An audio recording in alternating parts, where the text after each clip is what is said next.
હમણાં શું થયું ખબર છે? એક યુવતીને મેં એક પ્રોફાઇલ દેખાડ્યો. હવે એ પ્રોફાઇલ જોઈને તો શી ઇઝ વેરી હેપી. એના મમ્મી પપ્પાને ગમી ગયો. Reason?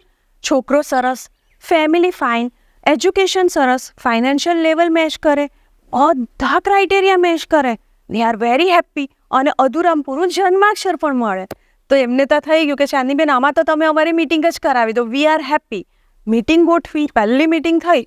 Both family where successfully happy કે ભાઈ અમે નક્કી જ થવાનું. ચાંદીબેન અમે પેંડા લઈને આવીએ છીએ. વિધિન અ વીક મારા પર ફોન આવ્યો અને એના મમ્મી એમ કે ચાંદીબેન ના પાડી દેજો. હવે કેમ, શું થયું, કેમ ના પાડો છો? મને એમણે કહ્યું કે નથી મજા આવતી, દીકરી મૂડલેસ થઈ ગઈ છે. મેં કહ્યું તમને ગમે છે એ બધું જ છે તો કેમ ના પાડવાનું? એમ કે દીકરી એમ કે છે કે એ મારાથી 2 ઇંચ જ ઊંચો છે, મારાથી હિલ્સ નહીં પહેરાય. શું હિલ્સ નહીં પહેરાય એના માટે ના પાડો છો?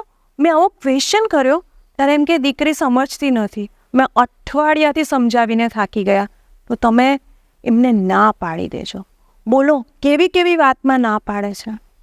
1 અઠવાડિયા સુધી એટલી સરસ વાત કરી અને રેગ્યુલરલી બંને જણાની ચેટિંગ ચાલતી હતી. બંનેને ખૂબ ગમતું હતું. પણ ના પાડવાનું રીઝન હાઇટ નથી મળતી. આ રીઝન, બધા ક્રાઇટેરિયા મેચ થાય, હાઇટ એક રીઝન બને છે. શું એક્સપેક્ટેશન છે? ખબર જ નથી પડતી શું જોઈએ છે આજકાલ.